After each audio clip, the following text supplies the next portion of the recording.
Welcome to Blind Spots, a podcast where we're helping you fill the gap between what you want to do with your money and what you actually do. We are professional investors, writers, and financial planners helping you navigate the complexities of finance to optimize what you can control and cut out the rest. Join your host, Nick Shermans and Aaron Varghese, as we discuss the questions and nuances surrounding everyday money management. Hello, everyone. Welcome back to another episode of Blind Spots. Yesterday, Nick sent me a funny tweet. It wasn't originally intended to be funny, but we kind of got a kick out of it. So it said, I have a $200,000 net worth with no debt. Kind of a celebrating emoji. And someone retweeted it, and they said, honest question, do you think this qualifies you to dispense financial advice on social media? And we thought, that is a great question. Tell me what you thought about that tweet. Well, the tweet was comical because, one, I think the person was positioning it like they had arrived, in which that's great. I mean, like, we're all playing a different game. That makes sense. But at what level are you qualified to give other people advice? And I think that's the crux of what we're trying to get to, because everyone has a social circle, and humans tend to mirror the behavior, the actions of those around them. And you think family, you think friends, and social media. So we're just going to unpack with some real life examples on how it can be perilous to take advice from those close to you. Their intentions are good. They might have had success in a certain area, but that doesn't necessarily qualify them to give advice, because everybody's playing a different game. What's true for them might be way different from you. And we've seen time and again, folks make suboptimal decisions based on someone else's game. And to be clear, we're not talking about the licenses that we hold or the exams that we've passed. This is more about the other people that are in your life or on your phone, on social media, that are outwardly just giving advice, whether directly or indirectly. And there's so many TikTok, like, I'm not a TikTok guy, but I've seen people post on Twitter making fun of some of the financial advice on TikTok. And when you think about a professional advisor, like, we get audited by the SEC, we're credentialed, we have compliance training and regulatory training and disclosures that we have to produce every quarter. It's very formal, very regulated, and that's a good thing. TikTok, social media is the Wild West. And often the best story gets the most clicks. And the best story is often outlandish or contrarian or a hot take. And I think a lot of people can get sucked into that. And there's just a lot of really poor advice on social media. And I've said this in the past, but people on social media, whether you're talking about money or something else, they get paid for engagement. They don't get paid for your outcome. So I think once you understand that, you'll take bits of advice with a grain of salt. I've seen some outlandish claims on social media, and you just have to stop and laugh when you know better. But the flip side of that is someone who is completely clueless. They don't know how anything works in the world of finance. And that is probably the majority of people out there. And that's no disrespect or hate to other people. That's why professionals exist, is to spread the good news. But when you have so many people who are just spouting opinions and kind of half ideas or half truths, it can get really messy. So that's the message today, is about just more being careful who you listen to. Well, I'm bringing this back to the cohort in which we work with. Most of our clients, I'd say 70 to 80%, are retired or about to retire. Yeah. So they may or may not be on social media. However, they are with their friends and peers. And I don't know about you, Aaron, but it's quite common for me in a client meeting to hear someone say, hey, my aunt did this, or my dad used to do this, or my neighbor says I should do that. And people mean well. They like the person that's giving the advice, so they might overweight it. But what ends up happening is not the original intent. It's making decisions outside of your framework, making decisions that don't apply to you, taking a simple situation and making it messy. So what we're trying to do is not shame those well-intentioned people, but help you develop a filter in what you can focus on and what you can do to avoid getting sucked into some of this social pressure or well-intentioned advice that really doesn't apply to you. So what does that sound like in practice? We have two relevant and two recent examples. So the first was one who came to us and they said, I was hanging out with my friends. They told me that I should buy a rental property. Because they could save money on taxes. So this person was with their friends. One of the friends or several of them said that they were buying real estate property to help reduce their tax bill. So our person came back to us and said, hey, I just spent a weekend with my friends. They said I should be buying real estate to reduce my tax bill. Now, this person that came back to us had let's call it a concentration in a stock. And it was a sizable part of their balance sheet. Their goal was to reduce that exposure to the individual stock while mitigating their taxes. We had a plan in place to do that. We have a plan in place to do that. Okay, that's the most important thing. Part of financial planning is to identify the most important thing and start there. This other stuff may or may not apply. It may or may not make sense, but it's not the most important thing.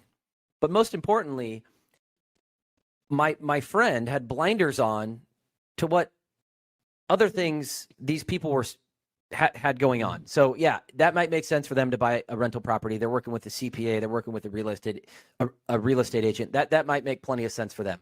For my friend, it made absolutely zero sense. And the thing about that situation that I think we needed to remind them of is that the intended purpose of reducing the concentrated position was to lower their overall risk exposure.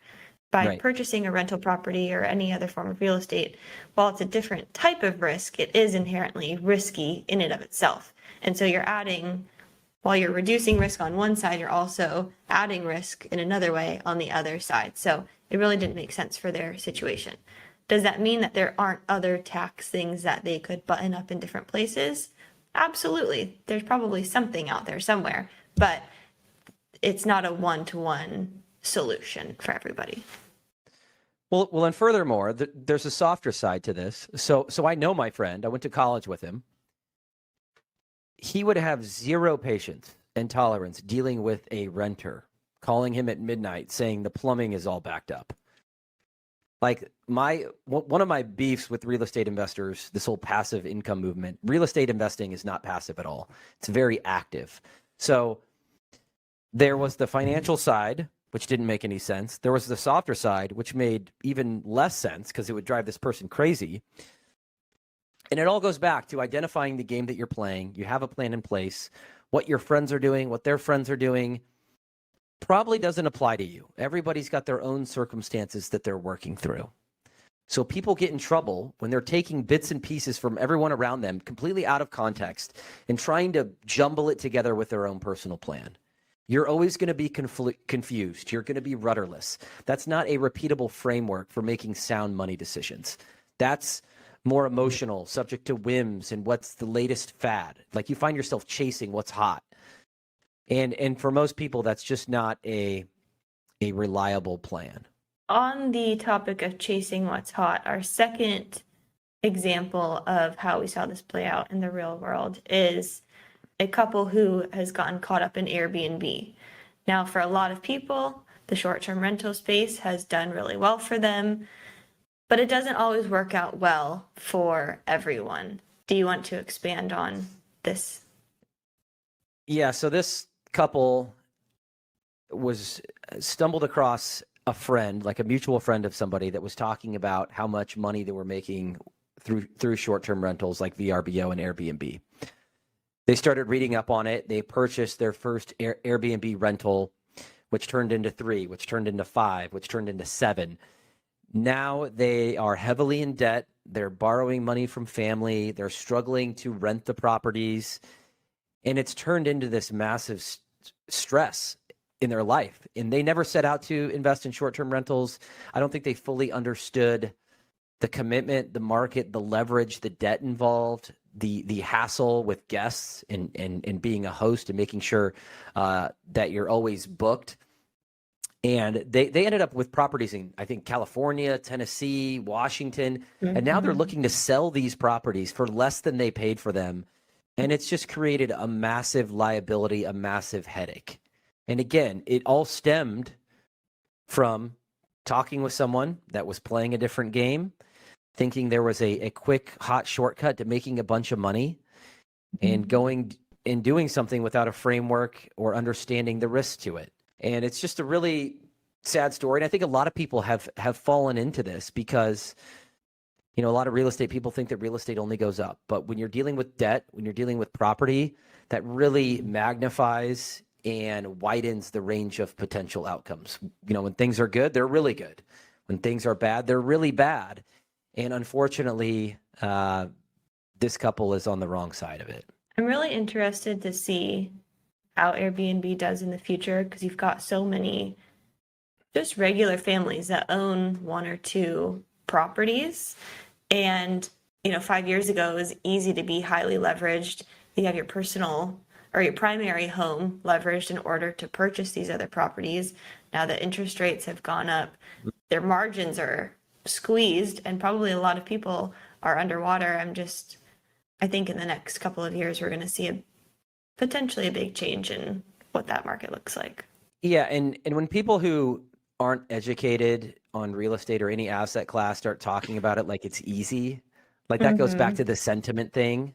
Yeah. You know, like back in the dot-com bubble, back in the financial crisis, or let's start with the dot-com bubble, where like you had taxi drivers giving their customers tech stock tips. Like that was the mark. Like in hindsight, that was the mark of the top, right? Like back in 2021, people are trading crypto and NFTs and all this stuff and making a bunch of money.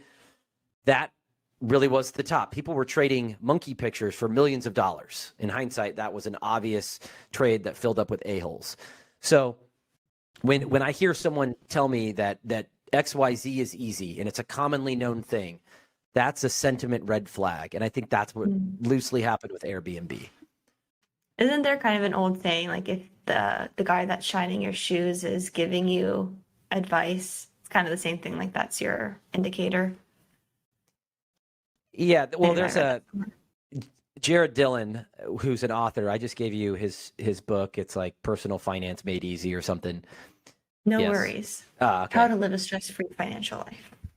So he uses this in his own personal trading, and he basically says, when a trade fills up with a-holes and someone is making more money relative to their knowledge or skill, he'll basically take the opposite side. And he said, going back over the last 20, 30 years of trading, that a sentiment piece has served him well. So that's just food for thought. So did you read that book before getting it from Toby, or before giving it to Toby?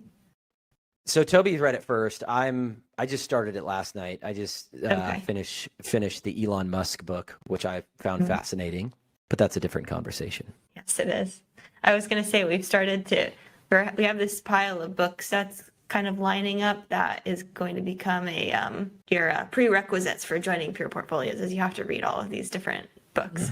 Yeah, no, there's certainly books that has shaped the way that we built our culture here, and I think are just really good life advice pieces that translate over to business. But I'm certainly a better person after reading some of these influential folks, whether we're talking about money or life. So back to the overarching theme, just be, much like we say, build an information filter for the things you read online and social media. Have a personal information filter. Even though your peers are people that you love and care about, their advice is well-intentioned, you have to understand everybody is playing a different game. You're playing your own game. Start with identifying the game that you're playing. That'll make all of these other pieces of advice, these hot takes, much more easy to distinguish the meaningful from the meaningless if you identify what game you're playing. Do you want to wrap it up there, or would you like to cover the opportunity set of maybe what your parents had versus present day?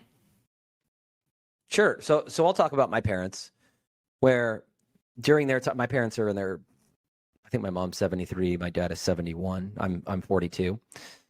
So back in their time, it was very common for them to have a job, for 30 plus years, take a lunch break, eat their cheese sandwich. They get a pension. They saved and invest. They live below their means. They often retired in the same house that they came up in. Very simple life, very fulfilling life. They're extremely happy. They're around their kids and grandkids. That's great. Now, well, and it's not uncommon for parents to give their kids advice. And as much as we don't like to admit it, we often exhibit the same behaviors and tendencies as our parents, especially as we age. Like I'm starting to see that in myself. I don't know how I feel about it quite yet, but that's a fact. It's not uncommon for parents to give their kids advice about money. Some of it might apply, some of it might not apply.